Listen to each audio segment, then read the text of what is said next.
ராஜ் குழுமத்தின் சார்பாகவும் விவாத நேரம் நிகழ்ச்சியின் சார்பாகவும் அழைப்பாளர்கள் சார்பாகவும் அவங்களுக்கு நாங்கள் ஆறுதலை தெரிவித்துக் கொள்கிறோம். வாருங்கள் நிகழ்ச்சிக்கு உள்ளே செல்லலாம். இன்றைய நிகழ்ச்சியினுடைய தலைப்பு, நடிகர் விஜய் கரூர் பிரச்சார கூட்டத்தில் நெரிசல் ஏற்பட்டது எப்படி?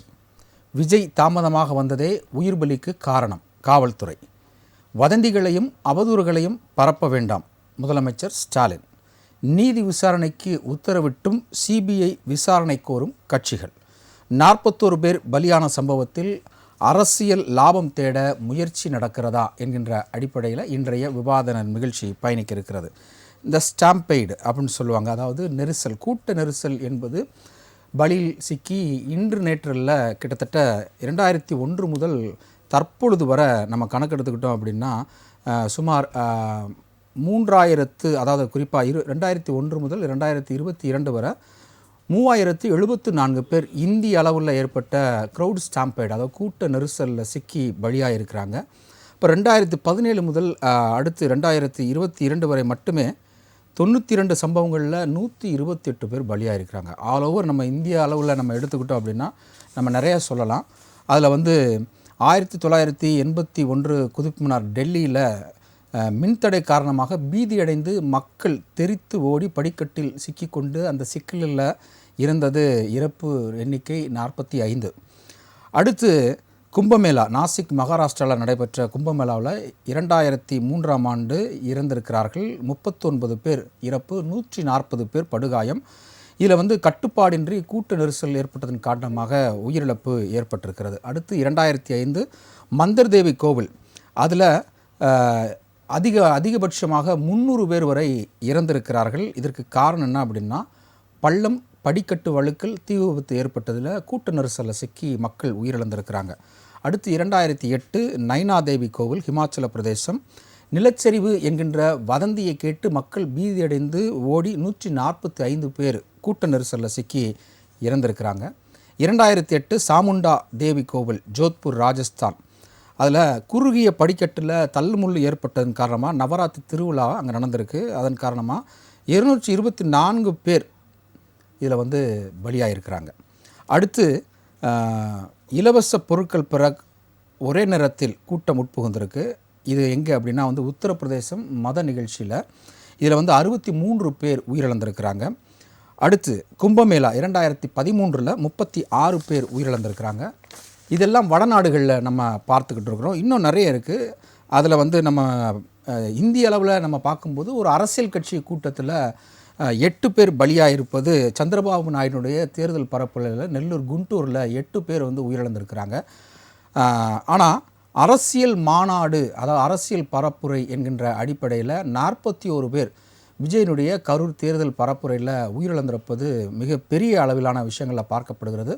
100க்கும் மேற்பட்டோர் காயமடைந்திருக்கிறார்கள் இந்த நிகழ்வில்.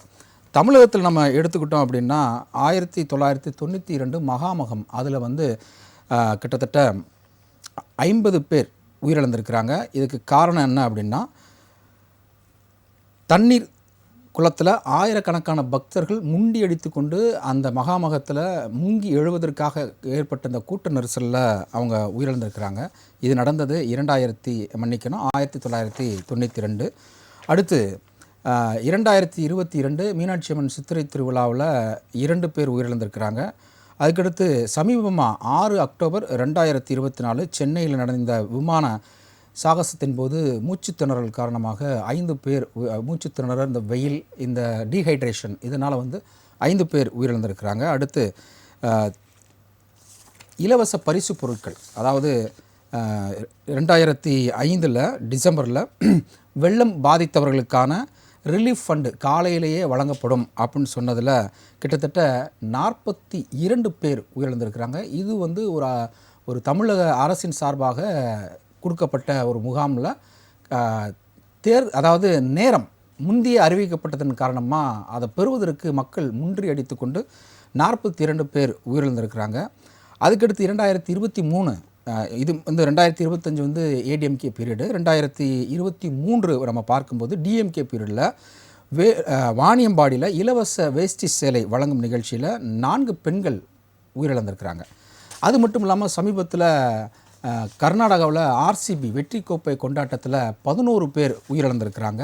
கிட்டத்தட்ட 50க்கும் மேற்பட்டோர் காயமடைந்திருக்கிறாங்க. ஸோ இந்த ஸ்டாம்பைடு அப்படின்றது வந்து நம்ம வரலாற்றில் சந்தித்து வந்தாலும் கரூர் கண்ணீர் நகரமாக இன்றைக்கு மாறி இருக்கிறது. திரும்பும் இடங்களில் எல்லாம் மரண ஓல சத்தம் சனிக்கிழமையிலிருந்து இன்று வரை கேட்டுக்கொண்டிருக்கிறது. அதில் நிறைய அரசியல் பின்புலங்கள் முன்வைக்கப்படுகிறது. அதையும் தாண்டி இதில் நம்ம பார்க்க வேண்டிய ஒரு விஷயம், பொதுமக்கள் தானாக வந்து இந்த கூட்டத்தில் மாட்டிக்கிட்டாங்களா அப்படின்ற ஒரு விஷயம் இருக்கிறது. பல்வேறு காரணங்கள் சொல்லப்படுகிறது. அது மட்டும் இல்லாமல் தமிழக முதலமைச்சர் அவர்கள் இன்றைக்கு வலைதளங்களில் அவதூறுகளையும் வதந்திகளையும் பரப்ப வேண்டாம் என்கின்ற விஷயத்தை நம்ம சொல்லியிருக்கிறார். ஸோ என்ன நடந்திருக்கலாம், என்ன நடந்தது என்பதை பற்றி இன்றைய விவாத நிகழ்ச்சி பயணிக்க இருக்கிறது. இணையமொழியாக கரூரில் இருந்து திராவிட முன்னேற்ற கழகத்தின் சார்பாக கருத்துக்களை பதிய காத்து கொண்டிருக்கிறார் திராவிட முன்னேற்ற கழகத்தினுடைய கொள்கை பரப்பு துணை செயலாளர் திரு கரூர் முரளி அவர்களை வரவேற்கிறோம். வணக்கம் சார். வணக்கம். அடுத்தபடியாக காவல்துறை ஓய்வு குற்றப்பிரிவு மரியாதைக்குரிய திரு வே சீதாராமன் அவர்கள் இணைகிறார். வரவேற்கிறோம். மாலை வணக்கம் சார். வணக்கம் சார். அடுத்தபடியாக அரங்கனில் விடுதலை சிறுத்தைகள் கட்சியினுடைய திரு தூகா பகலன் அவர்கள் இணைகிறார். வணக்கம் சார். வணக்கம் சார். அடுத்தபடியாக பொதுமக்கள் உரிமை விழிப்புணர்வு இயக்கத்தினுடைய மாநில தலைவர் வழக்கறிஞர் டாக்டர் அழகர் செந்தில் அவர்களை வரவேற்கிறோம். வணக்கம். ஓகே, இது வந்து எந்த ஜோனர்லேருந்து எனக்கு ஆரம்பிக்கிறேன்ற நமக்கு தெரியல. பொதுமக்கள் தரப்பா, அரசியல் கட்சி தரப்பா, காவல்துறை தரப்பா, இல்லை ஆளும் தரப்பா அப்படின்ற விஷயத்தில் போகும்பொழுது அனைவரையும் முதல்ல நம்ம விவாதத்துக்குள்ளே போகிறதுக்கு முன்னாடி ஒரு 2 நிமிடம் சம்பவத்தை பற்றி நீங்கள் பேசுனீங்கன்னா நலமாக இருக்கும். முதலாவது கரூர் முரளி சார், நீங்கள் ஒரு 2 நிமிடம் இந்த நிகழ்வை பற்றி உங்களுடைய முன்கருத்தை நீங்கள் சொல்லுங்கள். இந்த நிகழ்வு என்பது கரூர் மக்களுடைய மனங்களில் இடிவிழுந்த ஒரு சம்பவம், தலையில் தடி தாக்கிய சம்பவம். எங்கள் மண்ணில் இப்படிப்பட்ட ஒரு சம்பவம் நடந்திருக்க கூடாது. 41 உயிர்கள் பலியாகிய வேதனையில் நாங்கள் இருக்கிறோம். எவ்வளவு கொடுமையான சம்பவங்கள்! இதை நினைத்து பார்த்தாலேயே இதயம் வெடித்துவிடும். ஒரு நடிகனுக்கு பின்னால் இப்படி நாட்டு மக்கள் அலைமோதி தங்களுடைய இன்னுயிரை போக்கிக் கொண்டார்களே என்று நினைக்கிற பொழுது ரொம்ப வருத்தமாக இருக்கிறது. மடிந்து போன அவர்களுடைய ஆத்மா சாந்தி அடைய வேண்டும். அவர்களுடைய குடும்பங்களில் இருப்பவர்களுக்கு என்னுடைய ஆழ்ந்த இரங்கலையும் ஆழ்ந்த கண்ணீரையும் தெரிவித்துக் கொள்கிறேன். நன்றி சார். திரு சீதாராமன் சார், நிகழ்ச்சிக்கு முன்பதாக உங்களுடைய முன்கருத்து. வணக்கம் சார். வணக்கம். அதாவது நான் வந்து கரூர்ல பணியாற்றி இருக்கேன் சார். அப்ப வந்து பாத்தீங்கன்னா இந்த கரூர் மக்கள்லாம் வந்து ரொம்ப மரியாதையான மக்கள். அவங்க எல்லாம் வந்து வெளியில இருந்து வந்திருக்கவங்க எல்லாம் அவ்வளவு மரியாதையா நடத்துவாங்க. அத என்னெல்லாம் வந்து தங்க இடம் கொடுத்து நான் எல்லாம் போய் தங்கி இருந்தேன். ஒரு வீட்டுல தங்க வச்சு வாடகை கூட கேட்கலாம், அந்த அளவு நல்ல மக்கள். அநியாயமா அந்த மாதிரி ஒரு சின்ன தகவல்ல போய் மாட்டிக்கிட்டாங்க. இது ரொம்ப வருத்தமா இருக்கு. அதாவது என்ன கேட்டா, அந்த இளைஞர்கள்லாம் வந்து நடிகர்கள் பின்னால போறது ரொம்ப ரொம்ப தமிழ்நாட்டுல மட்டும் இல்ல சார், அகில உலகத்துலயும் இருக்கு. ஆனா தமிழ்நாட்டுல ரொம்ப ரொம்ப அதிகம் சார். இது வந்து இளைஞர்கள் வந்து திருந்த வேண்டும் தான் என்னுடைய கருத்து. இளைஞர்கள் மாற வேண்டும் அப்படின்னா கல்வி நிலை மாற வேண்டும். கல்வி நிலை மாற வேண்டும்னா பெற்றோர்கள் கூட துணை நிற்கணும். அவங்க இறந்தவங்களுக்கு என்னுடைய ஆழ்ந்த அனுதாபங்கள். மேலும் இது மாதிரி சம்பவம் தொடராம இருக்கணும்ட்டு நான் இறைவனை பிரார்த்திக்கிறேன் சார். நன்றி சார். நன்றி சார். திரு விடுதலை சிறுத்தைகள் கட்சியின் சார்பாக திரு தூகா பகலன், உங்கள் முன்கருத்து. மேலா துயரத்தில் இருக்கிற தன்னுடைய குடும்பத்தில் இறந்தவர்களை இழந்து நிற்கிற அந்த குடும்பத்திற்கும் அவர்களுக்கு உற்ற துணையாய் இருக்க வேண்டிய பொதுமக்கள், அரசியல் தலைவர்கள் அல்லாமல் மற்றவர்களும் அவர்களுக்கு உற்ற துணையாய் நின்று அவர்களுக்கு ஆறுதல் சொல்வது மூலமாய் அவர்களுக்கு ஆறுதல் பெற்று விடுவார்கள் என்று இல்லை. ஆனால் அந்த துயரத்தை நீத்து போக செய்கின்ற அளவில் அவர்களுக்கு நாம் உற்ற துணையாக நிற்க வேண்டும். மறைந்து இருக்கிற அன்பு உள்ளங்களுக்கு என்னுடைய செம்மார்ந்த வீர வணக்கம். நன்றி சார். திரு அழகர் செந்தில், நிகழ்ச்சிக்கு முன்பதாக உங்களுடைய முன்கருத்து. அரசியல் பிரச்சாரத்தில் ஏற்பட்ட பலி, இதனால் உண்மையில் மக்களுக்கு மட்டுமே வலி. இதற்கு என்ன வழி? இந்த பிரச்சனைக்கு யார் போட்டாரோ பிள்ளையார் சுழி, கடவுள் கண்டிப்பாக வருவார், பழிக்கு பழி என்பதை கூறி. நன்றி சார். ஓகே, நம்ம நிகழ்ச்சிக்குள்ளே போகலாம். விவாதத்தில் போகிறதுக்கு முன்னாடி தாவைக்கா தரப்பு மீது ஒரு 5 பிரிவுகளில் வழக்கு பதிவு செய்யப்பட்டிருக்கிறது. முதலாவதாக நிர்மல்குமார், மதியழகன், அடுத்து வந்து நிர்மல்குமார், அடுத்தடுத்து புஷ்யானந்த், அப்புறம் அதர்ஸ் அப்படின்னு சொல்லப்பட்டிருக்கு. அந்த பிரிவு பார்த்துடலாம். ஆக்ட் 105, 110, 125, 223 TNPPDL 3வது பிரிவில் சேர்த்துருக்கிறாங்க. 5 பிரிவின் மீது தாவைக்காவின் மீது வழக்கு பதிவு செய்யப்பட்டிருக்கிறது. இதனுடைய விவரங்கள் என்ன அப்படின்னா, குற்றமற்ற கொலை, அடுத்து குற்றமற்ற கொலை முயற்சி, அடுத்து மனித உயிருக்கு ஆபத்தை ஏற்படுத்தும் ஆபத்து அல்லது அலட்சியம், பொது அதிகாரிகளுக்கு கீழ்ப்படியாமை, கீழ்ப்படியாதது குற்றமாக்கப்படுகிறது. அடுத்து பொது சொத்துகளுக்கு சேதம் விளைவிப்பது. ஓகே, இப்போது நம்ம திரு அழகர் செந்தில் உங்கள்கிட்டமிருந்து ஆரம்பிக்கலாம். பாதிக்கப்பட்டிருக்கிறது பொதுமக்கள் என்கிற அடிப்படையில் 5 பிரிவில் வந்து தாவேகா மீது வழக்கு போட்டிருக்காங்க. ஒரு நபர் ஆணையத்தை மரியாதைக்குரிய முதலமைச்சர் திரு மு.க. ஸ்டாலின் அவர்கள் அருணா ஜெகதீசன் நீதியரசர் அவங்க தலைமையில் வச்சுருக்கிறாங்க. அடுத்து என்டிஏ கூட்டணி தலைமையில் வந்து 9 பேர் கொண்ட குழு வந்து டெல்லி அமைச்சிருக்கு. இன்றைக்கு நிர்மலா சீதாராமன் அவர்கள் நேரடியாக போய் பார்த்துருக்குறாங்க. விசாரணை 2வது நாளாக போயிட்டுருக்கு. இங்கே என்ன நடந்திருக்கு உங்களுடைய கருத்து? ஏன்னா நீங்கள் ஒரு சமூக ஆர்வலராக அந்த நிகழ்ச்சியை பார்த்தீங்க 2 நாள். இல்லை, இது என்னன்னா, இதுவரையும் நான் அரசியலே பேசுனது கிடையாது. நான் எப்போயும் பொதுமக்கள் பிரச்சனை மட்டும் தான் வருவேன். இது பொதுமக்களும் இன்வால்வ் ஆகி அரசியலும் வர்றதுனால நான் முதல்ல வந்து எந்த கட்சியும் சாராதவன், எந்த மதம் இனம் சாராதவன். ஏன்னா புதுசாக பார்க்கக்கூடிய நேயர்களுக்கு சொல்லணும், பொதுமக்கள் உரிமை விழிப்புணர்வு இயக்கத்தோட மாநில தலைவர். நல்லதுக்கு சப்போர்ட்டு, தப்புக்கு ரிப்போர்ட், இதான் என்னோட கான்செப்ட். அந்த வகையில் வந்து ஒரு விஷயத்தை பாருன்னா, முதல்வரோ துணை முதல்வரோ ஒரு பேட்டியில் சொல்லும்போது என்ன சொன்னாங்கன்னா, நான் அரசியலாக்க விரும்பல, நான் வந்து ஆவணம் செய்கிறேன்னு சொல்கிறாங்க. அதுக்கு வந்து ஃபஸ்ட்டு நான் வந்து ஒரு வாழ்த்து சொல்லிக்கிறேன் முதல்வருக்கும் துணை முதல்வருக்கும். இந்த பக்கம் பார்த்தீங்கன்னா எனக்கு இதில் வந்து 4 ஆங்கிள் நான் பார்ப்பேன். நான் வந்து எப்பவுமே என்னென்னா, ஒரு டிபேட் நடந்ததுன்னா ஆளுங்கட்சி சார்பாக ஒரு சில பேரும், எதிர்கட்சி சார்பாக ஒரு சில பேரும், மக்கள் சார்பாக ஒரு சில பேரும் அப்படி தான் வந்து பேசுவாங்க பொதுவாக. பட் ஒரு பொது மனிதனா 4 ஆங்கிள் இருக்கக்கூடிய நல்லது கெட்டது இப்போ சொல்கிறேன் பாருங்கள். முதல்ல அந்த இடத்தை தேர்வு செய்யும் போது மனு கொடுத்தாங்க. இந்த இடம் வந்து ஒரு நடிகர் வராரு. இதுக்கு முன்னாடி 2 பெரிய கட்சி வந்திருந்தா கூட ஒரு நடிகருக்கு எவ்வளோ தூரம் கிரேஸ் வருதுன்றது தெரிஞ்சுக்கணும். அப்போ அந்த இடத்த வந்து முதல்ல கொடுத்தது தவறு, ஃபஸ்ட்டு பாயிண்ட். 2வது, தமிழ்நாட்டில் நெடுங்காலமாக ஒரு விஷயம் இருக்குது. நான் போன டிபேட்டில் கூட பேசினேன்.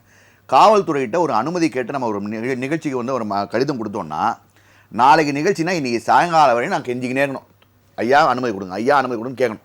ஏன் அந்த அனுமதியை வந்து 1 மாதம் முன்னாடி மனு கொடுத்தா ஏன் அதை கள ஆய்வு பண்ணி இவங்க இந்த இடத்துல போனால் இவ்வளோ பேர் வராங்க, இந்த இடத்துல இவ்வளோ வராங்கன்னு சொல்லி கொடுக்கணும். அந்த இடத்துல ஏன் அந்த ப்ரியார் பர்மிஷன்ஸை ஏன் காவல்துறை வந்து சுணக்கம் காட்டுகிறது? இது 2.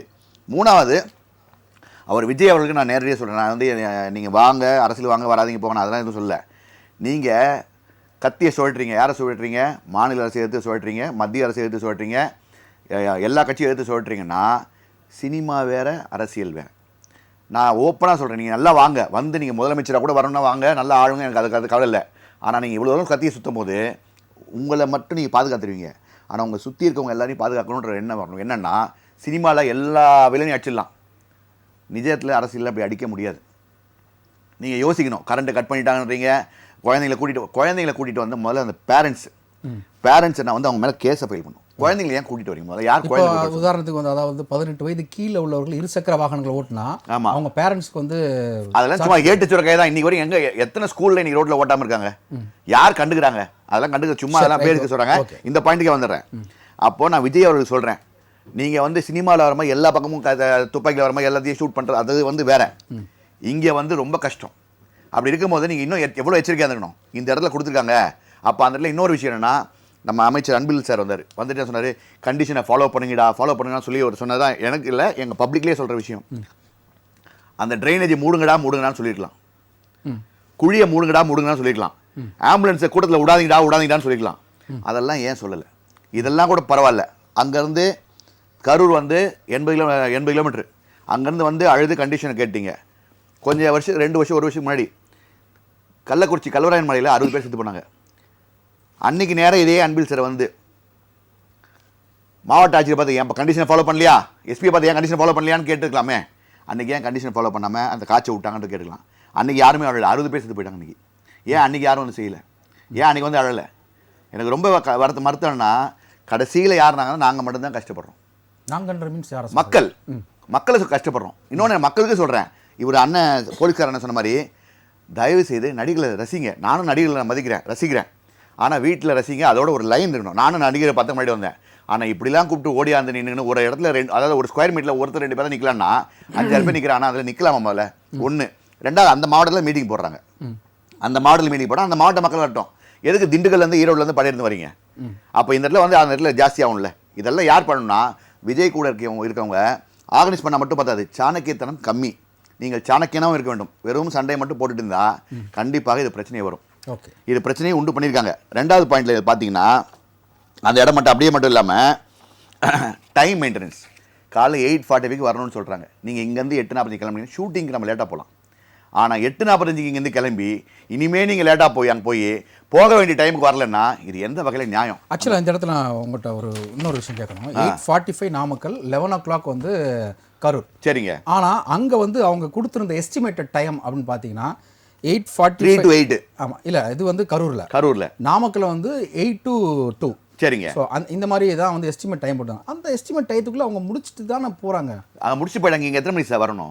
அப்போ அந்த ஃபேஸ்புக்கில் 12:45 வராங்கன்னு ஏன் நீங்கள் ஒரு அந்த இடத்துல இன்னொரு பிரபலப்படுத்தணும்? அப்படி படுத்தும் போது ஒரு கிரேஸ், நான் திருப்பி மக்கள் சொல்கிறேன், நம்மளுக்கு அதே 2 கை 2 கால் தான். என்ன கிட்ட போய் சாதிச்சிருப்பாங்க. இப்போ அஜித் எடுத்துக்கங்க, அவர் என்ன சொல்றாரு, தயவுசெய்து நீங்கள் யாரும் கிட்ட வராதிங்கன்னு தான் சொல்கிறாரு. அந்த மாதிரி தயவுசெய்து ஒரு மனிதனாக பாருங்க. ஏன் இவ்வளோ கிரேஸ்? அதுவும் படிச்சிருக்கீங்க, இவ்வளோ படிச்சிருக்கீங்க. நான் திருப்பி சொல்கிறேன், உங்கள் அப்பா அம்மா பர்த்டே கூட நீங்கள் இவ்வளோ கொண்டாடல, கட்டவுள்ள ஏற்றி பால் ஊதுறீங்க, ஏன் இவ்வளோ பண்ணுறீங்கன்னு தெரியல. நான் ஒன்றும் சொல்கிறேன், நான் எதிரி கிடையாது, ஒரு விஜய்க்கு எதிரி கிடையாது. பட் ஆனால் யோசிங்க. சரி, ஓகே. எல்லாருக்கும் ஒரு லைஃப் ட்ரீம் இருக்கும். அதை பண்ணல. தொடர்ந்து பேசலாம். அடுத்து பேசலாம். திரு கரூர் முரளி நம்ம பொதுமக்கள் சார்பாக நம்முடைய அழகர் செந்தில் கருத்துக்களை முன்வைத்திருக்கிறார்.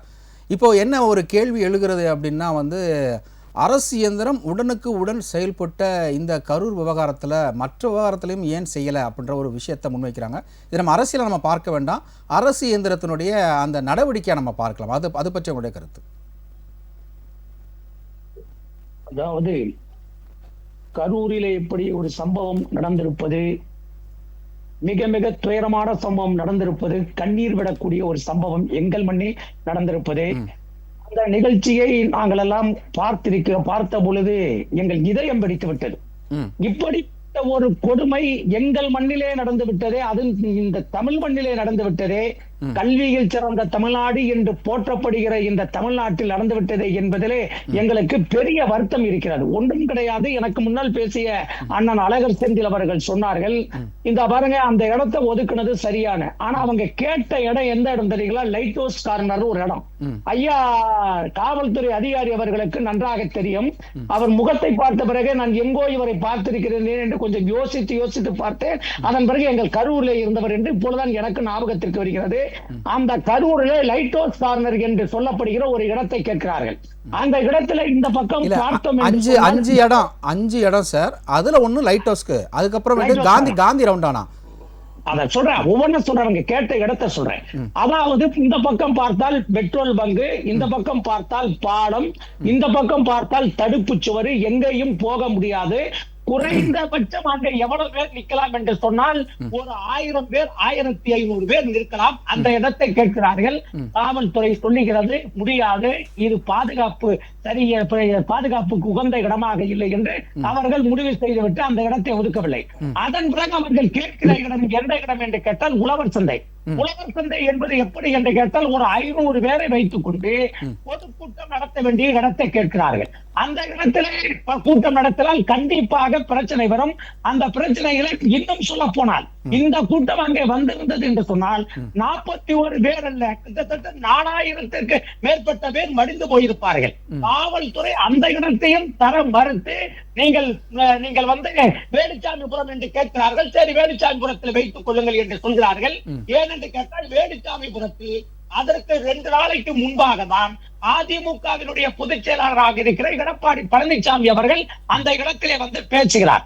அந்த இடத்திலே பேசுகிற பொழுது அப்படிப்பட்ட ஒரு குறுக்கிடுற மன்னிக்கணும், அதிமுகவின் கூட்டம் கூட்டப்பட்ட கூட்டம், ஆனா விஜய்க்கு வருகிற கூட்டம் சேருகிற கூட்டம், தானா சேருகிற கூட்டம். அதாவது அவங்க கூட்டு வர்றது ஒன்று இருக்கு, நடிகர்ன்ற ஒரு கிரேஸை வந்து பார்க்க வர்ற வந்து பொதுமக்கள்னு ஒன்று இருக்கிறாங்க, இது போக விஜய் ரசிகர்கள்னு ஒன்று இருக்கிறாங்க. ஸோ இந்த 3 விதமான கூட்டங்கள் வரும்போது இந்த கூட்ட நெரிசல் வரும்னு முன்னாடியே தெரியும்ல. ஏன்னா வந்து ஒரு ஆண்ட கட்சி அன்னை தமிழகத்தில் ஒரு பெரிய செல்வாக்காய் இருந்த கட்சி, அந்த கட்சியின் சார்பில் நடைபெறுகிற கூட்டத்திற்கும் கூட்டம் வரும். என்ன ஒரு நடிகனுக்கு வருகிற கூட்டம் ஒரு அரசியல்வாதிக்கு வராது என்பதை போலலாம் பேசக்கூடாது. இருக்கும், விஜய்க்கு ஒரு மாசு இருக்கும், ரசிகர்கள் ஓடி வருவார்கள், இல்லை என்று சொல்லவில்லை. ஆனால் அவர்கள் ரசிகர்களுக்கு பக்குவப்படுத்தவில்லை. அவர்களை எப்படி வழிநடத்த வேண்டும் என்று ஒரு தலைவனுக்கு தெரியாத காரணத்தால் தான் இந்த சம்பவம் நடைபெற்றிருக்கிறது. நான் உங்களுக்கு ஒரே ஒரு உதாரணத்தை சொல்கிறேன் என்றால், ஏன் வந்து விஜய் இவ்வளவு லேட்டா வந்தாரு? 8:45க்கு நீங்கள் நாமக்கலிலே இருப்பதற்கு ஒத்துக்கொண்டீர்கள். 8:45க்கு நாமக்கல் இருப்பதற்கு ஒத்துக்கொண்டவர் 8:50க்கு நீங்கள் விமான நிலையத்தில் இருக்கிறீர்கள். எங்க? சென்னையில இருக்கிறீர்கள். சென்னையில இருந்து திருச்சி வந்து, திருச்சியில் இருந்து நீங்கள் நாமக்கல் வந்து அங்கே வந்து நீங்கள் கூட்டம் பேசிவிட்டு தாமதமாக 3 மணிக்கு வரேன்னு சொன்னீங்களே, 3 மணிக்கு வரேன்னு சொன்னவங்க எதுக்கு உங்க சமூக வலைப்பக்கத்துல நீங்க வந்து இல்லை சார், அது முன்ன பின்ன எல்லா கட்சிகளுக்கும் இருக்கு. அது வந்து இவர் வேணும்னு செய்யறது கிடையாது. எல்லா கட்சி தலைவர்களுக்கும் இருக்கு. இப்ப சமீபத்துல முப்பெரும் விழாவுக்கு இல்ல சார், இல்ல சமீபத்துல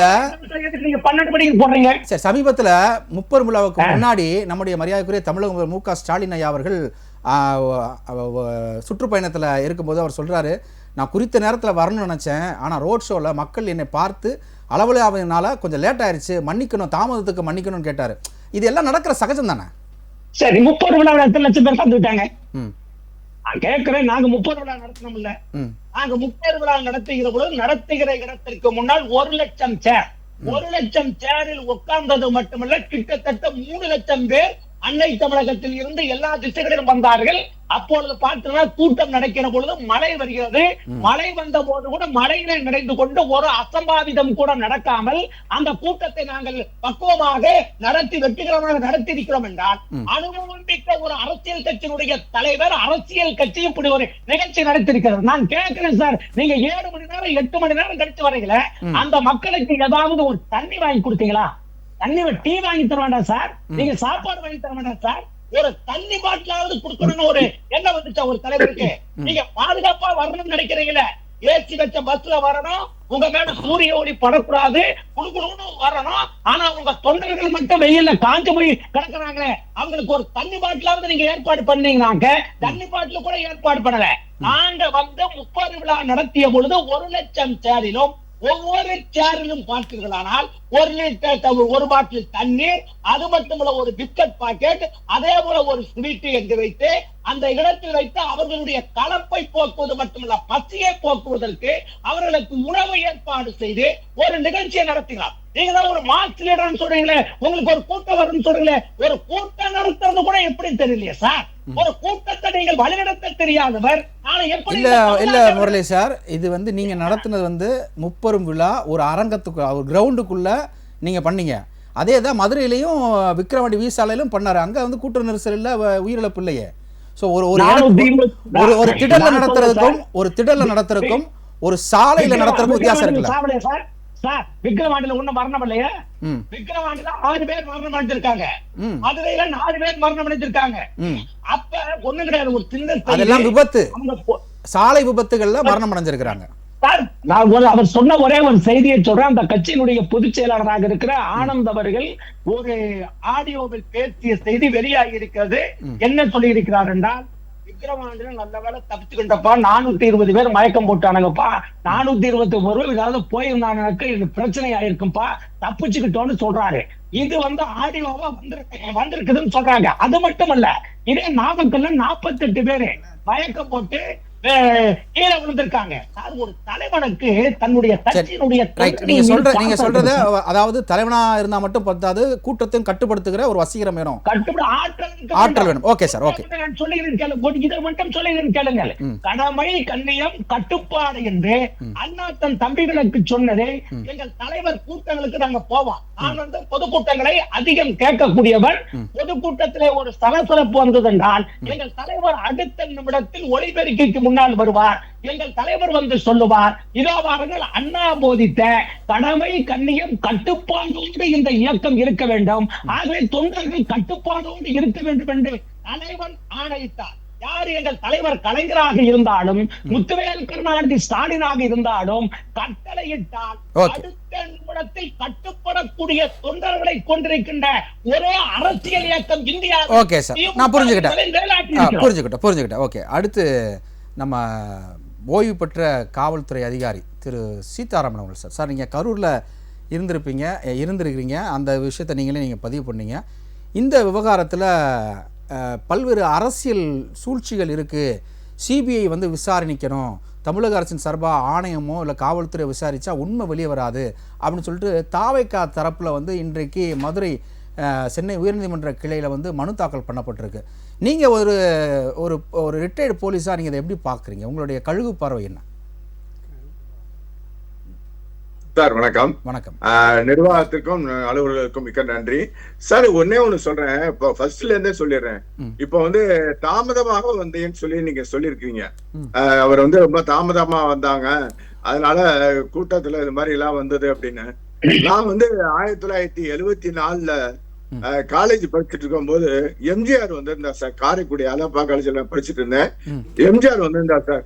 2 நாள் கழிச்சுதான் வந்தார்.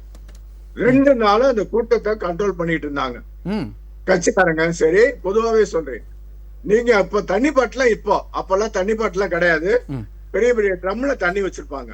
நான் எதுக்கு சொல்ல வரேன், அரசியல்வாதிங்க குறிப்பிட்ட டயத்துக்கு எந்த இடத்துலயும் போக முடியாது சார். 2வது, முன்னாள் தமிழக முதல்வர் இருந்தாரு, கலைஞர் இருக்கும்போது சரி, எம்ஜிஆர் இருக்கும்போது சரி, ஜெயலலிதா அம்மா இருக்கும்போது சரி, யாருமே என்ன சொல்லுவாங்க, கூட்டம் எவ்வளவு இருக்கு அப்படின்னு உளவுத்துறையில கேட்பாங்க. கூட்டம் வரல அப்படின்னா கொஞ்சம் வெயிட் பண்ணி தான் வருவாங்க.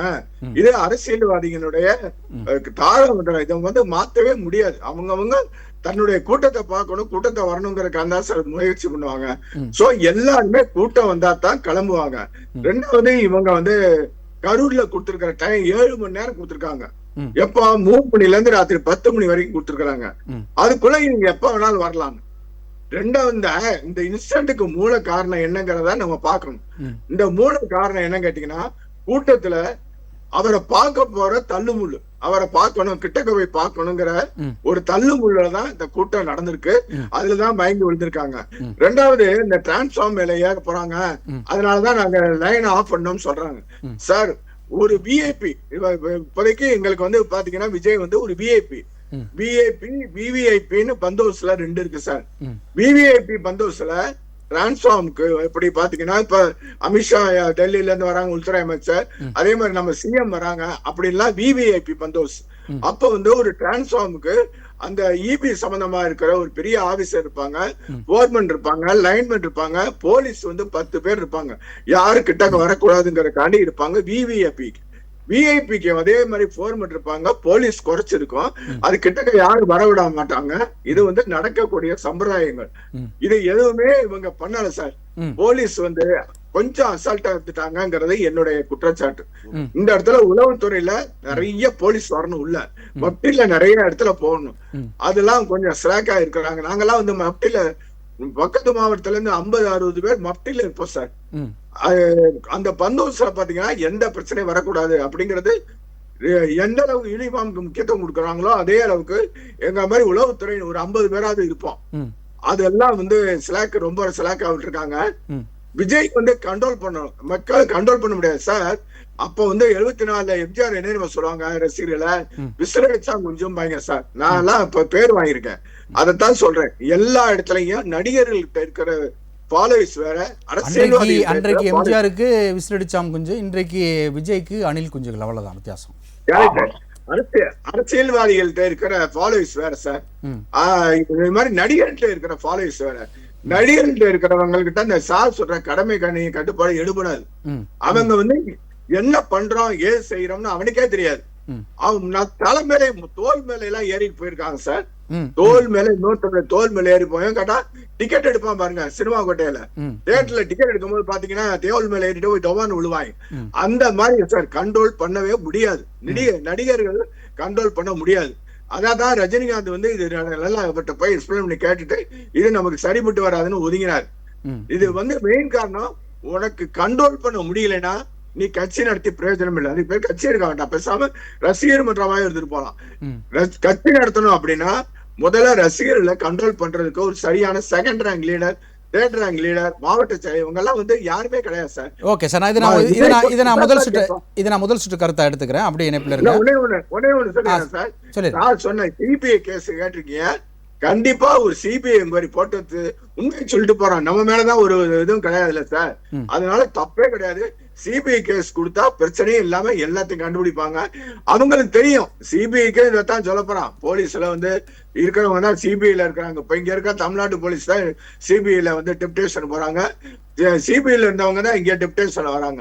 சோ சிபிஐ கேட்டா உனக்கு அதான் சௌரியம்னா சொல்லிட்டு போலாம். ஏன் கேட்டா இப்ப வந்து நீங்க ஒரு இன்சிடென்ட் பாத்தீங்கல்ல.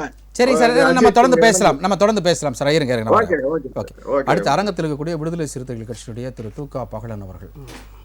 இந்த கூட்ட நெரிசல் விஜய் பேசிட்டு போனதுக்கு பிறகு 15 நிமிடத்துக்கு கழித்து தான் வந்து வருது. அங்கே தான் வந்து ஒரு மிகப்பெரிய சந்தேகத்தை எழுப்புது. இப்போ வந்து நிகழ்ச்சி நடந்துட்டு இருக்கும்போதே அவர் மேடையில் இருக்கும்போது ஒரு அசம்பாவிதம் நடக்குது. என்ன அப்படின்னா, ஒருத்தர் மயங்கி விழுகிறாங்க, வாட்டர் பாட்டிலை கொடுக்குறாரு, ஆம்புலன்ஸை கொண்டு வாங்கப்பா அப்படின்னு சொல்கிறாரு. கொண்டு வந்தோடனே அது அனுப்பிச்சிக்கிறாங்க. இந்த ஆம்புலன்ஸ் கலாச்சாரத்தை எப்படி பார்க்குறீங்க? அனைவருக்கும் வணக்கம். வணக்கம். உயிர் இழந்திருக்கிற அந்த குடும்பத்துக்கு மீண்டும் என்னுடைய வீர வணக்கம். அதாவது ஒரு கட்சி தலைவன் என்றைக்கு தொண்டனோடு நெருக்கமாகிறானோ அன்றைக்கு இந்த நெரிசல் வராது. அது நெருங்காத வரையில் இந்த நெரிசல் தொடரும். அதில் எந்த மாற்று கருத்தும் இல்லை. ஓகே. ஒரு சகா தோழனை கை கொடுத்து பேச வேண்டும், அவன் தோள் மீது தட்ட வேண்டும். அப்படி ஒரு நெருக்கத்தை தலைவர்கள் உருவாக்கி கொண்டார். ஓகே. தலைவரோடு இருக்கிற சகா தலைவர்கள் அதை உருவாக்கி கொண்டார். அதன் கீழே இருக்கிற மாவட்ட செயலாளர்கள், ஒன்றிய செயலாளர்கள், பகுதி செயலாளர்கள், வட்ட செயலாளர்கள் அப்படி அவங்களுக்கு கூடி அப்படி நெருக்கமாக இணக்கமாக இருக்கிற போது நிச்சயமாக ஒரு துளி அளவும் இப்படி ஒரு நெருக்கம் லட்சம் பேர் இல்லை, கோடி பேர் சேர்ந்தாலும் வராது. அப்படி நெருங்காத வரையில் இப்படி நெருக்கடிகள் சூழும், இப்படி ஒரு உயிரிழப்புகள் வர செய்யும். அதில் வந்து யாராலையும் தடுக்க முடியாது. அதை யாராலையும் தடுக்க முடியாது. விஜய் வந்து ஒரு திரைப்பட நடிகர், ஒரு கரிஸ்மாட்டிக் ஒரு ஃபேஸ் உள்ளவர். ஆகவே அவரை வந்து திரைப்படத்தில் பார்த்தவர்கள், விதவிதமான கோணத்தில் பார்த்தவர்கள் அருகில் நின்று பார்க்கலாம் என்று முண்டியடித்து வருவது இயல்பு. ஆனால் நான் பார்த்த ஒரு பிழை அதில் விஜய் அவர்கள் தண்ணீர் தூக்கி போட்டது ஒரு பெரிய பிழை. ஏன் என்று சொன்னால், என்னுடைய தலைவன் போட்ட தண்ணீரை நான் பிடித்து விட்டேன், அதுக்கு முண்டி அடிக்கிறான், அவன் முந்துறான். அப்போ முந்தி போகும்போது அங்கே நெருக்கடி சூழல் தானாக எழும், அங்கே மயக்க நிலை வரும், நசுங்குவார்கள், சாவதற்கு கூடுதலான வாய்ப்பு உண்டு. இங்கே நடிகர் சில்க் சுமிதான்னு ஒருத்தங்க இருந்தாங்க. அந்த சில்க் சுமிதா ஒரு ஆப்பிளை கடித்து வைத்தது ஏலத்தில் எடுத்த மக்களும் இங்கே உண்டு இருக்காங்கல்ல. குஷ்புக்கு கோயில் கட்ட மக்களும் இங்கே இருக்கிறாங்க. அப்போது எவ்வளவு ஒரு மதி இழந்து, ஒரு மனிதத்தன்மை மறந்து இவ்வளவு மோசமான நிலைக்கு தள்ளப்பட்டது யார் தலை சொன்னாங்க? ரசிகர் அந்த கிரேஸ் அப்படின்னு சொல்றீங்க. ரசிகருக்கு அந்த கிரேஸ் இருக்குதா? உங்கள் மனநிலை பாதிக்கப்பட்டிருக்கிறா. நான் என்ன சொல்கிறேன், ரஜினி சார் உண்மையிலே சொல்கிறேங்க, நான் இயல்பாக பேசிக்கிறேன். அவர் என்ன தொலைபேசியில் பேசியிருக்கிறார். இப்போ கூட எங்கள் தலைவருக்கு பிறந்தநாள் வாழ்த்துன்னு நான் தான் சொல்கிறேன். ரொம்ப இயல்பான அவர் ஸ்டைல்லாம் கிடையாதுங்க. அவர் இன்றைக்கி இயல்பாக பார்த்தீங்கன்னா, அவர் முடியல கை வைக்கிறது, கால் மேலே காலை போடுறது, அவர் வேகமாக எல்லாமே. உங்களுடைய தலைவரை போலவே நிறைய பேர் இருக்காங்களே இன்னைக்கு வந்து திருமாவர்கள் போல மீச வைக்கிற, அவர் தாடி வச்சா தாடி வைக்கிற, அதுதான் சொல்ல வரேன். இப்போ அதை ஃபாலோவர்ஸ் இருக்கு, அதை தான் சொல்ல வரேன். நானும் அப்படித்தான். எங்கள் தலைவர் வந்து பார்த்தீங்கன்னா முக்கிய தலைவர்களோடு பொதுச் செயலாளர், மாவட்ட செயலாளர்கள் கூட எப்படி ஒரு இயல்பாக நெருக்கமாக பேசுகிறாரோ அதே தான் கடைநிலை தோழரிடமும் எங்கள் தலைவர் எழுச்சி தமிழர் இன்றைக்கும் பேசி கொண்டிருக்கிறார், இப்பொழுதும் பேசி கொண்டிருக்கிறார். நான் இவங்க எதில் கூட இப்போ கூட ஃபோன் பண்ண முடியும், ஃபோனை எடுப்பார், என்னப்பான்னு கேட்பார். அந்த மாதிரி தான் 2-3 நாள் பிஸியாக இருந்தாக்கா தொடர்ந்து போட்டோன்னு வச்சுக்க, ஏன்பா பேசியிருந்தானே பார்க்குறேன்னு சொல்லுவார். அப்படி அவ்வளோ இயல்பாக பேசக்கூடிய எங்கள் தலைவர் விஜய்க்கூட அவர் ஆட்சிக்கு வந்தாலும் சரி, ஆட்சிக்கு வரலனாலும் சரி, அவங்க மாவட்ட செயலாளர் ஒரே ஒரு நாள் கூட பேச முடியாது. அப்போது அங்கே இருக்கிற சுச்சுவேஷனை சொல்ல வேண்டியது இருக்குல்ல. நீங்கள் என்னை வந்து கேட்கணும்ல, மாவட்ட செயலாளர் நான் இருக்கிறேன்னா, இப்போ எங்கள் தலைவர் வராரு, மயிலாப்பூர் தென்சென்னைக்கு வராருன்னாக்கா பகலவனுக்கு தகவல் சொல்லுங்கன்னு பகலவன்கிட்ட வந்து செய்தி கேட்பார். என்னப்பா வந்து கூட்டம் வந்திருக்கா, வரலையா, என்ன ஆச்சு, பத்திரிக்கை சொல்லிட்டீங்களா, வேறு எதனா இருக்கா, எந்த வழியில் வரணும் நான் அப்படின்றதெல்லாம் கேட்குறாரு. இப்போது விஜய் அவர்களை வந்து நம்ம யாரும் குறைத்து மதிப்பீடு சொல்ல வரல. அந்த இழப்பிற்கு என்னென்ன காரணம், இன்னொரு பிழை நான் பார்த்தது, விஜய் அவர்கள் பேசி கொண்டிருக்கிற போது ஆம்புலன்ஸ் வந்தது, ஒரு விபத்து, ஒருவர் மயங்கி வீழ்ந்துட்டார், தூக்குவதற்கு ஒரு ஆம்புலன்ஸ் வரலாம், 2 இல்லை 3 இல்லை, தொடர்ச்சியாக வருது. மொத்தம் 6 ஆம்புலன்ஸ் கிராஸ் பண்ணி தொடர்ச்சியாக வருது. வருதுங்களா? இன்னொன்று பார்த்தீங்கன்னா, இதெல்லாம் சந்தேகத்தின் வெளிப்பாடு தான். எவரையும் நம்ம வந்து குறைத்து மதிப்பது சொல்ல வரல. ஒருத்தருடைய உயர்வை, ஒருத்தருடைய வேகத்தை தடுப்பதற்கு இங்கே அரசியல் சூழ்ச்சிகள் இன்றைக்கு மட்டும் நடக்கலை, விடுதலை சிறுத்தைகள் காலம் தொட்டு நடந்து வந்திருக்கிறது. இப்போது தாவேக்கா தரப்பில் நம்ம தொடர்பு கொண்டு அன்னைக்கு சம்பவம் நடந்தப்போ தொடர்பு கேட்டப்போ அவங்க புக் பண்ண வந்து ஆம்னி ஆம்புலன்ஸ் தான் வந்து புக் பண்ணியிருக்கிறாங்க. அது வந்து என்னன்னா 20க்கும் மேற்பட்ட, ஏன்னா அது கூட்ட நெரிசலுக்குள்ளே போய் சிக்கிடக்கூடாது, டக்குன்னு போகணும் அப்படின்றதுக்காக அந்த ஹையர் பண்ணி வச்சுருக்காங்க. ஆனால் பெரிய ஆம்புலன்ஸ் வந்து எப்படி வந்துச்சுன்னே தெரியலன்றது அவங்களே ஸ்டேட்மெண்ட் சொல்லுவாங்க. அதுதான் சார் நான் என்ன சொல்கிறேன்னா, ஒரு இடத்த வந்து ஒரு தேர்வு செய்கிறேன்னு சொன்னால் ஒரு நடிகருக்கு ஆக்சுவலாக ஒரு நடிகர் இவர் இன்னும் வந்து அரசியலில் வந்து கால் பதிவு வரல, இப்போ தான் வராரு. ஆனால் இப்போ அவர் நடிகராக தான் பார்க்குறாங்க, அரசியல் தலைவராக பார்க்கல. இப்போ அரசியல் பண்ணணும்னு சொல்கிறீங்க? அரசியல் பண்ணணும், கண்டிப்பாக பண்ணணும். ஏன்னு கேட்டால் அங்கே இருக்கிற விஷயங்கள் என்னென்னா, இவர் ஒரு நடிகருங்க, நடிகர் சார்பில் தான் வராங்க. இவர் இன்னும் சட்டம் அவர் வந்து அண்ணன் கேப்டன் விஜயகாந்த் வந்து விருதாசலத்தில் நின்னார். அவரை தேர்தலில் நிற்காத வரைக்கும் முட்டி அடிச்சுட்டு போய் பார்த்தவங்க, அவர் தேர்தல் நின்று வெற்றி பெற்று சட்டமன்ற உறுப்பினர் அப்படி யாரும் முட்டி அடிச்சுட்டு போய் பார்க்கல. நம்ம எழுச்சியை வந்து சட்டமன்றத்துக்கு அவர் தாம் வரவேற்பு கொடுக்கல, அவர் சட்டமன்றத்தில் இயல்பாக தான் சட்டமன்றத்துக்குள்ளே நடமாடி நிற்பார். மேலே போவர், கீழே போவர், சிங்கலாக போவர், தனி மனிதராக போவர், தனியாக வருவார். அப்படி போயிருந்தா அப்போ அவருக்கு யாரும் அந்த நடிகர் மோகத்தை கொடுக்கல. இந்த மோகம் குறையறை வரையில் இப்படி தான் இருக்கும். ஆனால் இங்கே பாதுகாப்பு அவசியம். நீங்கள் பாருங்கள், திருச்சிராப்பள்ளியிலிருந்து அவர் ஒரு குறிப்பிட்ட இடத்துக்கு வர்றதுக்கு 2.5 மணி நேரம் 3 மணி நேரம் ஆகுது. அது 3 கிலோமீட்டர் தான். இது 8 மணி நேரம் ஆச்சு. 8 மணி நேரம் ஆச்சு. சரி, விமானத்துலேருந்து மரக்கடைக்கு வர்றதுக்கு அப்போது ஏன் வர்றதுக்குன்னா அவர் வேகமாக வரலையா? அது இல்லை காரணம். அங்கே தொடங்கிய மக்கள் வெள்ளம் அவர் கூட்டம் கடைசியாக நிறைவு செய்கிற இடம் வரையில் அதே வெள்ளம் அப்படி இருக்குது. அப்போது இதுக்கு வந்து விஜய் வந்து ஒன்றும் செய்ய முடியாது. நான் வந்து அரசியல் சார்ந்து பேசுகிறேன், பொதுவான கருத்தில் பேசுகிறேன். இதுக்கு வந்து அப்படி சொல்லணும் அப்படி நான் பேசுறது கிடையாது எப்பவுமே. சரி, நான் பொதுவான கருத்து தான் சொல்கிறேன். அப்படி ஒரு மக்கள் அப்படி வராங்கன்னு சொன்னால் பொதுமக்களுக்கு எவ்வளோ பாதிப்பு. 8 மணி நேரம் ஒரு போக்குவரத்தில் நம்ம போய் நின்றுக்கணும்னா நமக்கு எவ்வளோ எரிச்சல் வரும்னு நமக்கு தான் தெரியும். அது ஸ்டாண்டிங். இப்போ அங்கே ஒரு ஆபத்தான சூழ்நிலை, ஒரு ஒரு ஒரு ஒரு அதாவது ஒரு ப்ரெக்னெண்ட்டாக இருக்கிறவங்கள கொண்டுக்கணும் போக வேண்டிய கர்ப்பத்தை பெண்மையை கூட்டு பண்ணி ஆம்புலன்ஸை போக வேண்டியிருக்கும். அந்த நேரத்தில் க்ரௌட் ஜாஸ்தியாக இருக்கும், கிராஸ் பண்ண முடியாத சூழல் இருக்கும். இது எல்லாமே கணக்கிட இருக்கும். இப்போது நான் வந்து கூகுள் மேப்பில் வந்து செக் பண்ணி பார்த்தேன். ஆரோக்கியபுரம் டு GH அப்படின்ற போது கூகுள் மேப்பில் டாப்பில் பார்க்கும்போது ஆம்புலன்ஸ் அந்த பக்கம் போக வேண்டிய அவசியமே இல்லை. அதான் சார் நான் என்ன சொல்கிறேன்னா, சரி ஆம்புலன்ஸ் அப்படியே கூட இருக்கட்டும் சார், ஆம்புலன்ஸ் போகிற வழியே கூட இருக்கட்டும் சார். இங்கே வந்து ஒரு 20,000 பேர் கூடிக்கிற நடுவில் ஆம்புலன்ஸ் போகுமா சார்? இதுதான் இன்றைக்கு EPS தொடர்ந்து முன் வச்சிருக்கிறாரு. நான் பொதுவாக பேசுவோம் சார், நம்ம ஒரு அரசியல் சாயமே வேணாம் சார். சரி, ஒரு மனித நேயத்தோடு பேசுவோமே. இப்போ நம்ம வந்து அந்த 2,000 பேர் 10,000 பேர் கூடிக்கிறதுல ஆம்புலன்ஸில் மெல்ல போகிறதுக்குள்ள 1 மணி நேரம் ஆகிடும். அதை விட ஒரு சுற்று இப்படி போயிடலாம்ல. ஒரு சந்தேகம். இப்போ டைவர்ஷன் எப்படி கொடுத்துக்கிறாங்க நம்மளுக்கு? சென்னையில் மெட்ரோ ரயில் பாலத்துக்கு வேலை பார்க்குறாங்க, எவ்வளோ டைவர்ஷன் கொடுத்துக்கிறாங்க, நம்ம எவ்வளோ தூரம் போய்கிட்டு வரோம், எவ்வளோ போக்குவரத்து கடக்கிறோம். அப்படி தானுங்க. அப்போ வந்து அரசாங்கத்தை குறை சொல்லிடலாமா? அது இல்லை விஷயம். உங்களுக்கு இதில் ஏதோ ஒரு உள்நோக்கம் இருக்குது சார், கண்டிப்பாக. அதில் மாற்று கருத்து நம்ம தொடர்ந்து பேசலாம். திரு அழகர் செந்தில் சார், இதில் வந்து டி ஃபேக்டர்னு ஒன்று இருக்குது, அதை நம்ம கண்டிப்பாக நம்ம பார்த்தாகணும். என்ன அப்படின்னா வந்து இந்த ஆம்புலன்ஸ் ஒரு விஷயம், கரண்ட்டு கட் பண்ணியிருக்கிறாங்க, தடியடி நடத்தப்பட்டிருக்கிறது. அதுக்கப்புறமேட்டு நீங்கள் சொன்னீங்க பள்ளங்கள் மூடிய பள்ளங்களில் ட்ரைனேஜ் மூடல, தப்பிச்சு போய் அதை விழுந்த சேர்த்து போனவங்களாம் இருக்காங்க. இதில் இன்னைக்கு காலையில் ஒரு தனியார் நாளிதழ் டிஜிட்டல் தொலைக்காட்சிக்கு ஒருத்தர் பேட்டி கொடுத்துருக்கிறாரு. என் வீட்டுக்கு முன்னாடி நான் மாடியிலேருந்து நான் பார்க்குறேன், எங்கள் சம்மந்தமே இல்லாமல் 4 ஆம்புலன்ஸும் எங்கள் சந்துக்குள்ள இங்கே கூட்டம் பயங்கரமாக இருக்கு, போட்டு வரானுங்க. இந்த வழியை போக வேண்டிய அவசியம் என்ன அப்படின்றாங்க. நீங்கள் அதை எப்படி பார்க்குறீங்க? இல்லை, உண்மைதான் இது. நான் தான் சொல்கிறேனே, நான் திருப்பி சொல்கிறேன், அட்லீஸ்ட் யாராவது கட்சி சார்பாக இருப்பாங்க. நான் கட்சி சார்பாக இல்லை, நம்ம ஒரு புலன் விசாரணை மாதிரி தான் விசாரணை சொல்கிறேன். ஆம்புலன்ஸ் அரசியல் ரொம்ப சீப்பான அரசியல். ஃபஸ்ட்டு இதை தயவுசெய்து இதை வந்து எந்த கட்சி முன்னெடுக்கக்கூடாது இதை. ஆனால் இதை வந்து உண்மையிலே இவரை வந்து பாராட்டுறேன், இதை வந்து ஓப்பனாக பேசின சில விஷயத்தை. ஸோ அந்த மாதிரி வந்து கண்டிப்பாக நம்ம பேச வேண்டிய சூழ்நிலையில் நம்ம இருக்கோம்.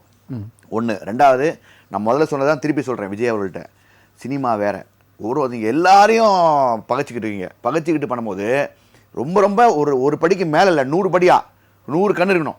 எந்த இடத்துல எப்படி இருக்குது, இவங்க இது மாதிரி வந்தால் என்ன. அப்போ ஒரு இடத்துல ஒரு அரசியல் தலைவர் சொன்னார், நான் விஜயகாந்த் சார் நான் பேசும்போது அந்த யூடியூப்பில் பார்த்தேன், எல்லா லைட்டும் ஜென்ரேட்டர் தாங்க, இது எல்லாம் என் காசுங்க, ஜென்ரேட்டருங்க, ஏன்னா கட் பண்ணுறாங்கன்ற எண்ணம். இந்த எண்ணெல்லாம் இருக்கணும். நம்ம ஒரு இடத்துல நான் வண்டி ஓட்டும் போது இப்படி வந்தால் என்ன, இப்படி வந்தால் என்னெல்லாம் நான் யோசிக்கணும்.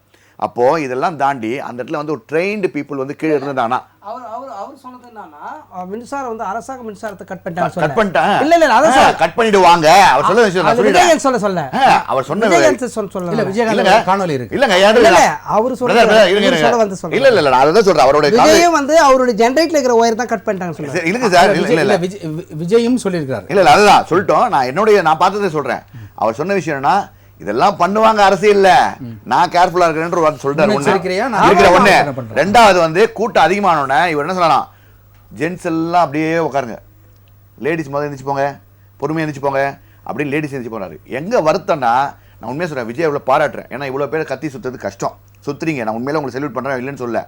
நான் உங்க நிலைமையில இருந்தாலும் கண்டிப்பா நீங்க சொல்றதை நான் பேசுவேன், ஏன்னா அவ்வளோ அரசியலில் பார்த்துட்டோம் அப்படின்னு சுத்துறீங்க. ஆனால் அங்கே விபத்து நடந்தது இல்லை, பத்திரிக்காரன் கேட்கணும்ல, அங்கே குடுகுடுன்னு ஓடாமல் அங்கே நின்று இந்த விஷயத்தை செஞ்சுட்டு போயிருந்தாருன்னா அவர் செல்யூட் பண்ணியிருப்பாங்க. நீங்கள் அந்த இடத்துல போன தப்பு இல்லை. ஐயா இது என் கருத்தை நீங்கள் இல்லைன்னு சொல்ல முடியாது. நாங்கள் வந்து பார்க்குறோம் அந்த கருத்துக்கு அவர் கூட போயிட்டே இருந்தாங்கன்னா அந்த இடத்துல தவறு. சொல்லுங்க, உங்களுக்கு என்ன மாற்று கருத்து இருக்கு? அதாவது வந்து என்னன்னா, அவர் அரசியலுக்கு புதுசு நம்ம எல்லோரும் பேசுகிறோம். இது போன்ற சம்பவங்கள்லாம் அவர் வந்து போய் மக்கள் காலத்தில் பார்த்ததே கிடையாது. அப்படி ஒரு கலாயாவே அவருக்கு கண்டிப்பாக தெரியாது. பல துயரங்களில் போய் நின்றவரும் கிடையாது. இப்படி ஒரு நம்ம கூட்டத்தில் நம்ம கண்முன்னே இப்படி ஒரு நடந்துச்சுன்னு அவருக்கு வந்து பதட்டம்ன்றது இயல்பான ஒரு நிலை. அந்த இடத்துல வந்து ஒரு அரசியல் இன்னைக்கு வரைக்கும் அந்த பதட்டம் தணிஞ்சிருக்கு, இன்னைக்கு வரைக்கும் மௌனமா இருக்கிறாரு. அதுதான் மிகப்பெரிய கேள்வியா இருக்கு. நம்ம வந்து அதை நம்ம நியாயப்படுத்துறதுக்கெல்லாம் வரல. இல்ல நான் சொல்றேன்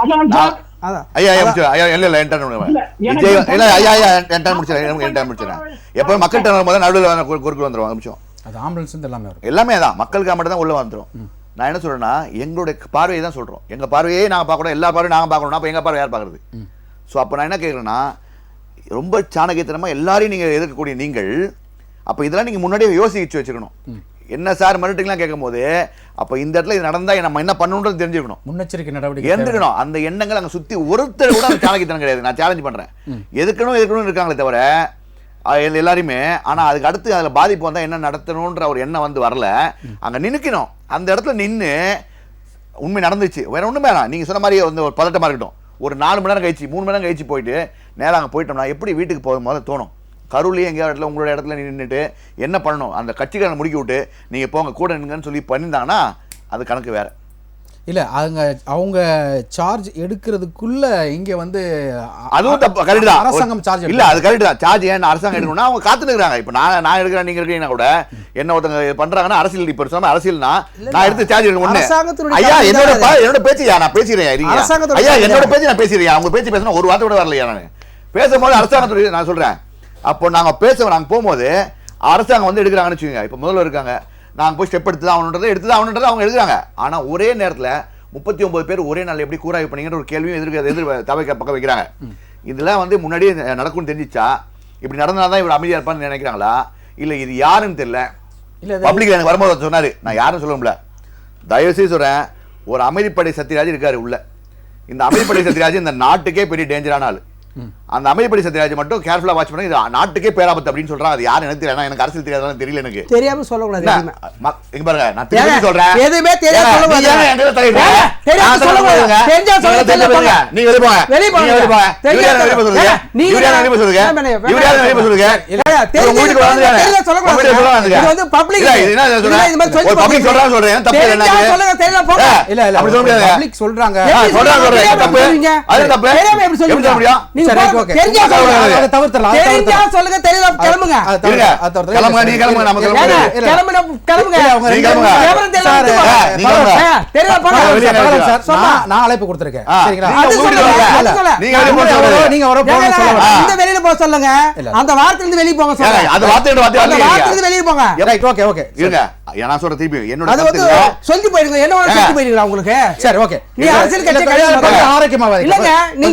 அரசியல் கட்சியா கொஞ்சம் ஆரோக்கியமா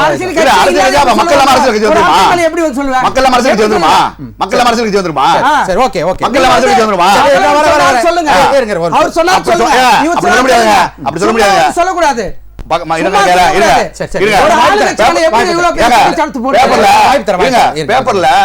சமூக கருத்து மட்டும் இவங்க அரசியல் போட்டுப்பாங்களே, நீங்க போட்டுங்க.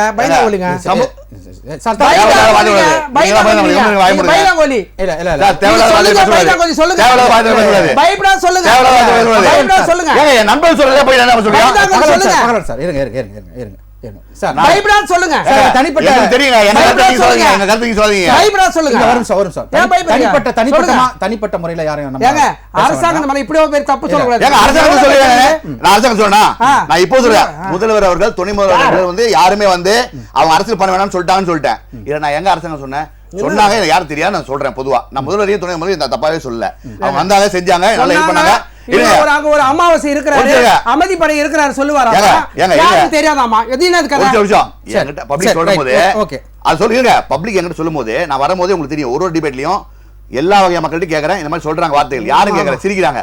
அப்போ எங்களுக்கு தெரியாதுன்றதான் நான் பொதுவெளியில் வைக்கிறேன். அப்ப எச்சரிக்கையா இருக்கணும். யாராகட்டும், நம்ம ஆளுங்கட்சியாக கூட இருக்கட்டும், எச்சரிக்கையா இருக்கட்டும் சொல்றோம். தப்பு ஓகே, தொடர்ந்து பேசலாம். திரு கரூர் முரளி சார், இப்போ இங்க வந்து எதிர்க்கட்சி தலைவர்ல இருந்து பொதுமக்கள் தரப்புல இருந்து வைக்கக்கூடிய ஒரு விஷயம் என்ன அப்படின்னா, 10,000 பேர் கூடுவாங்க அந்த ஆரோக்கியபுரம் ரோட்ல அப்படின்னு சொன்னாங்க. ஆனா வந்து ஏடிஜிபி சொல்லியிருக்கிறாங்க 27,000 பேர் கூடி இருக்கிறாங்கன்னு. அந்த இடத்துக்குள்ள ஏன் ஆம்புலன்ஸ் விடணும்னு தாவேகா தரப்புல இருந்து ஒரு குற்றச்சாட்டு முன்வைக்கப்படுகிறது.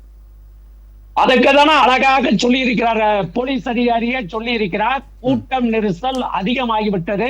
அதிகமாகிவிட்ட பிறகு ஏதோ ஒரு சம்பவம் நடக்கும் என்று எங்களுக்கு தெரிந்தது. சம்பவம் நடக்கும் என்று தெரிந்த பிறகு ஆம்புலன்ஸுக்கு விரைவாக நாங்கள் தான் தகவல் கொடுத்து வரவழைத்தோம் என்று அந்த அதிகாரியே பேட்டிகளை சொல்லி இருக்கிறார். அது மட்டுமல்ல, இன்னும் சொல்ல போனால் விரைவாக இந்த பிரச்சனையை விரைவாக கையாண்டு முதலமைச்சர் இந்த பிரச்சனைக்கு தீர்வு கண்டிருக்கிறார். இதோ வாரங்கள் அதிகாரிகளோடு கலந்தாலோசனை இருந்த பொழுது தலைவர் முதலமைச்சர் அவர்களுக்கு செய்தி போகிறது. விஜய் அவர்களுடைய பரப்புரையில் இப்படி பிரச்சனைகள் ஆகிவிட்டது என்ற பிறகு சில பேர் மயக்கம் போட்டு விழுந்து விட்டார்கள், மருத்துவமனைக்கு போகிறார்கள் என்று சொன்ன பிறகு உடனடியாக தன்னுடைய அலைபேசியின் மூலமாக எங்கள் மாவட்ட கழக செயலாளர், கரூர் சட்டமன்ற தொகுதியினுடைய உறுப்பினராக இருக்கின்ற முன்னாள் அமைச்சர் செந்தில் பாலாஜிக்கு தொடர்பு கொண்டு மருத்துவமனைக்கு விரைவாக செல்லுங்கள், மருத்துவமனையில் என்ன நடக்கிறது என்பதை பாருங்கள் என்று உத்தரவு போட்டுவிட்டு அடுத்த நிமிடத்தில் என்ன செய்கிறார், நம்மளுடைய சுகாதாரத்துறை அமைச்சர் அவர்களுக்கு தகவல் கொடுத்து என்ன என்பதை உடனடியாக விரைவாக சென்று கவனிங்கள் என்று சொல்லிவிட்டு உடனடியாக பக்கத்திலே இருக்கிற அமைச்சர் அன்பில் மகேஷ் அவர்களுக்கு தகவல் கொடுத்து விரைவாக செல்லுங்கள் என்று சொல்லிவிட்டு அதோடு நிறுத்தவில்லை. மாவட்ட ஆட்சித்தலைவரை அழைக்கிறார். அம்மாவட்ட ஆட்சித்தலைவர் நடந்த சம்பவங்களை சொல்லுகிறார்.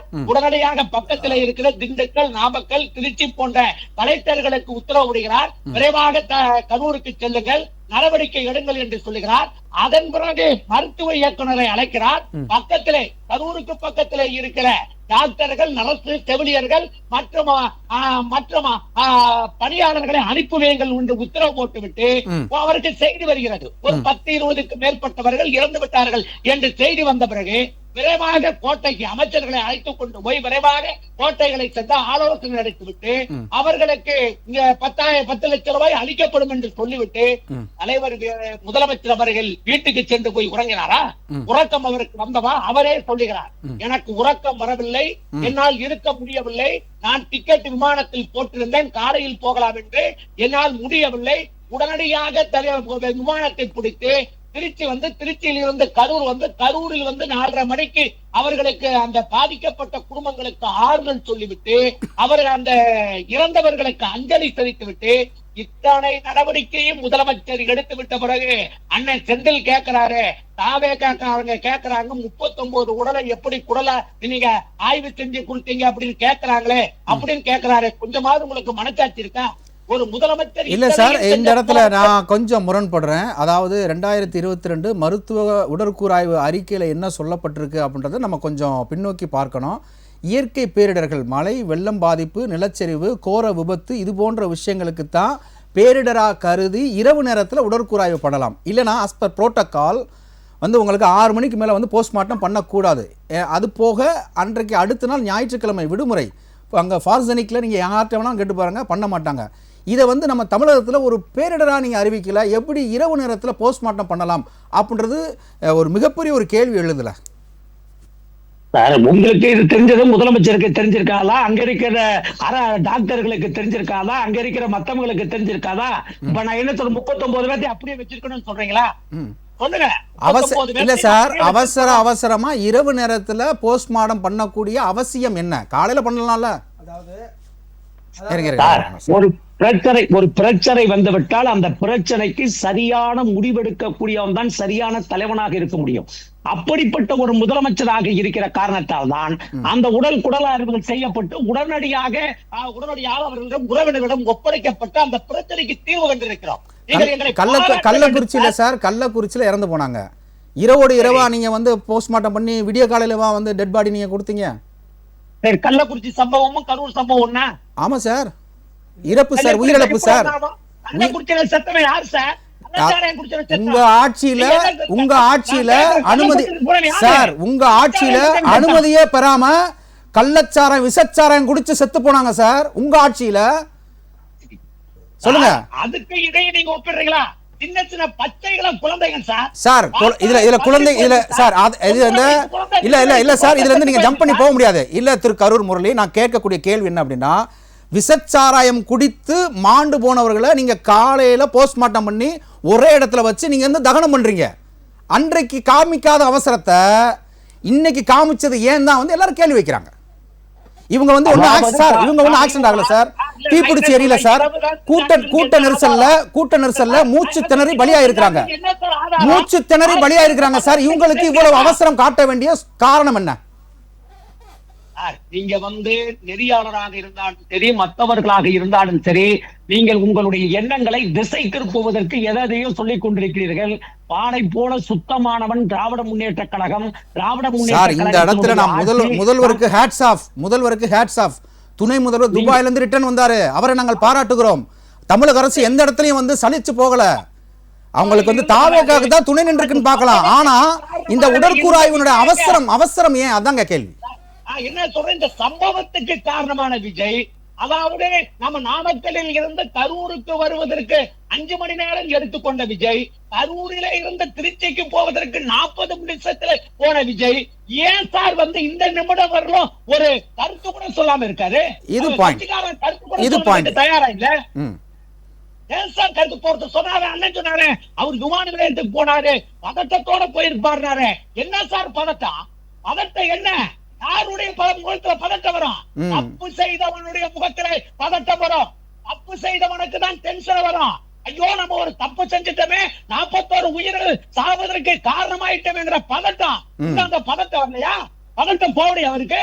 போய் விமானத்துல ஏறி சென்னையில போய் இறங்கி பனையூர்ல போய் பள்ளி கொண்டானை போல பள்ளி கொண்டு தூங்கிட்டு இருந்தவன்னு எந்திரிக்கிறியா? 48 மணி நேரம் கிட்டத்தட்ட பாத்தீங்கன்னாக்க 60 மணி நேரம் ஆச்சு.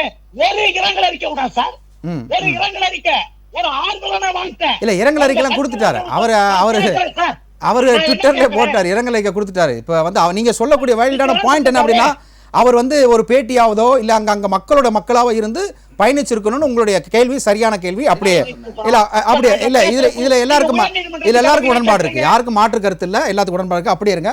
திரு சீதாராமன் சார், உங்ககிட்ட வைக்கக்கூடிய கேள்வி, உளவுத்துறை தோல்வி அடைந்து விட்டதா? கண்டிப்பா வந்து உளவுத்துறை வந்து இன்னும் கொஞ்சம் நல்லா சிறப்பா செயல்படலாம். ரெண்டாவது ஒரே ஒரு கருத்து நீங்க சொன்னீங்க பாத்தீங்களா, போஸ்ட்மார்டம், அது 100% உண்மை. போஸ்ட்மார்டம் இவ்வளவு அவசரமா பண்ணணும் அவசியமே கிடையாது. இதுல ஏதோ தவறு நடந்திருக்குங்கிறத சுட்டி காமிக்கிறோம் அப்படிங்கறத என்னுடைய கருத்து. கண்டிப்பா அது மாதிரி போஸ்ட்மார்டம் இவ்வளவு சீக்கிரம் பண்ண வேண்டாம். ரெண்டாவது என்ன கேட்டா, உளவுத்துறையில நான் அப்பவே ஃபர்ஸ்டே சொல்லிட்டேன், ஒரு 50-60 பேர் எக்ஸ்ட்ராவே போட்டு பண்ணலாம் அப்படின்னு. அதே மாதிரி விஜய் வந்து வருத்தம் தெரிவிச்சு இன்னைக்கு கூட முதல்வர் சொல்லியிருக்காரு சார். முதல்வர் சொல்றாரு, ஒரு தலைவனுக்கு வந்து தன்னுடைய தொண்டர் செத்து போயிட்டான் அப்படின்னா கண்டிப்பா எல்லா தலைவருக்கும் மன வருத்தம் இருக்கும். அதை வந்து தமிழக முதல்வரே இன்னைக்கு அறிக்கையில சொல்லியிருக்கிறாரு. ஆக மொத்தம் தலைவருக்கு வந்து தொண்டர் சாகிறத யாருமே விரும்ப மாட்டாங்க. எல்லாருமே இப்போ ஏற்கனவே அந்த இடத்துல பிரச்சனை ஆயிடுச்சு. இவர் போய் திரும்ப ஆறுதல் சொன்னார்னா எவ்வளவு பிரச்சனை வருங்கிறத விஜய்க்கு தெரியல. போலீஸே பர்மிஷன் கொடுக்க மாட்டாங்க. ஏன்னா இந்த மாதிரி சூழ்நிலை நீங்க வந்தீங்க அப்படின்னா மேற்கொண்டு பிரச்சனைகள் அதிகமா தான் ஆகும். அதனால இவர் வராம இருக்கிறது நல்லது. ரெண்டாவது வந்து உளவுத்துறை இன்னும் கொஞ்சம் நல்லா செயல்பட்டிருக்கலாம். ஏன்னா கூட்டம் வருதுங்கிறது நல்லாவே தெரியும். கூட்டம் வரும்போது அது தகுந்த மாதிரி போலீஸ் ப்ரொடெக்ஷன் கொடுத்துருக்கலாம். இவர் சொல்ற மாதிரி ஆஸ்பத்திரியில இருந்து நாமக்கல்ல இருந்து வராங்க, திருச்சியில இருந்து வராங்க, ஸ்டாஃப் டாக்டர்ஸ் வராங்க, நர்ஸ் வராங்கன்னு சொன்னா அதே மாதிரி போலீஸே வரவழைச்சிருக்கலாம். பத்தாது கூட்டம் நிறைய வருது அப்படின்னு உளவுத்துறை ரிப்போர்ட் போன உடனே பக்கத்து மாவட்டத்துல இருக்கிற போலீஸ் இன்னும் கொஞ்சம் கொண்டு வரலாம். போலீஸுங்கிறது இது வரைக்கும் டிவில கண்ணுல சரியாவே தெரியல. நானும் தேடி பாக்குறேன்.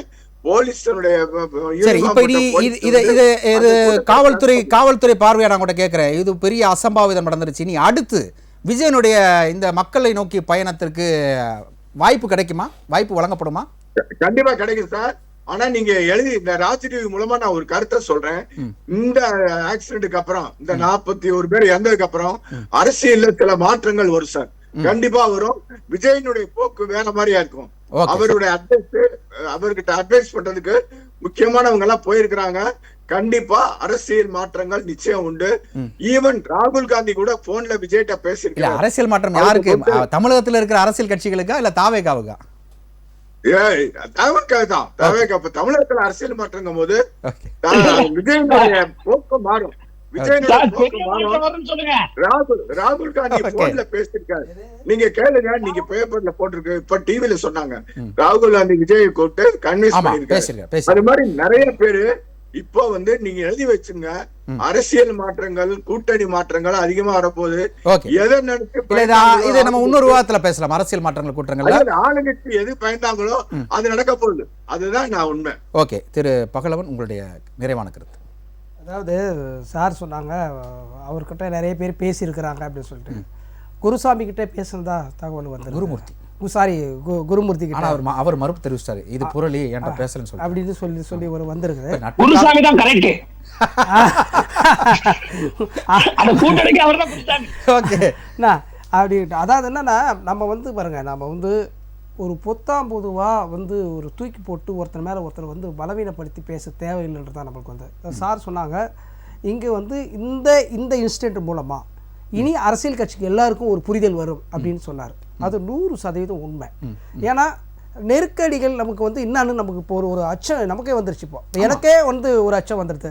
நம்ம கூட்டத்தில் கூட நம்ம கொஞ்சம் இடைவெளி. நான் வந்து திருச்சி மரக்கடையில் இருக்கும் போதே நான் தனிப்பட்ட முறையிலேயே எனக்கு திக்குன்னு தான் இருந்துச்சு. அதுதான், ஏன்னா சின்ன இடத்துல 100 பேர் நிக்க வேண்டிய இடத்துல விவாதத்தில் பங்கேற்று இருக்கிற அத்தனை பேரும் ஒரு அரசியல் கட்சியில் இருக்கிற அண்ணன் இல்லை, நாங்கள் இருக்கிறோம்.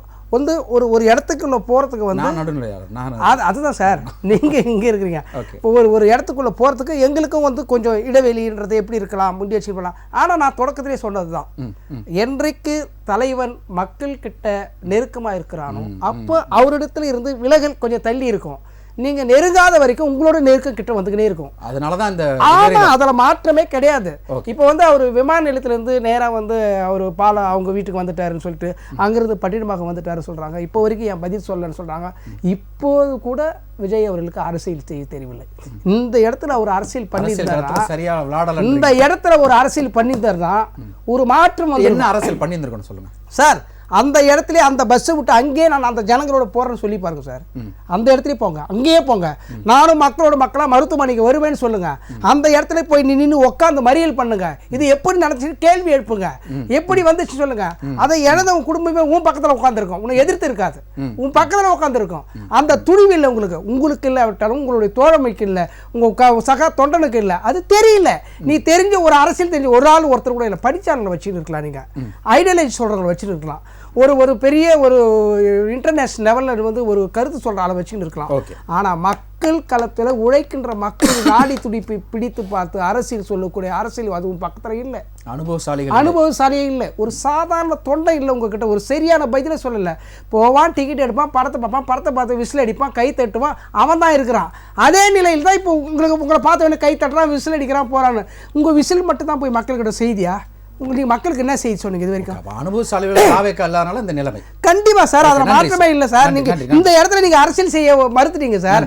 அதுதான் உங்களுடைய நிறைவான கருத்து. ஒரு வரியில சார், அதாவது நான் எந்த கட்சி, ஜாதி, மதம், இனம் பேக்ரவுண்ட் இல்லாம பண்ணிட்டு இருக்கேன். ஒன் மேன் ஆர்மியா தடை செய்யப்பட்ட மாவா குட்கா 10,000 கிலோ எடுத்து என்ன 2 தடவை அட்டம் பண்ணாங்கன்றது உங்களுக்கு தெரியும்.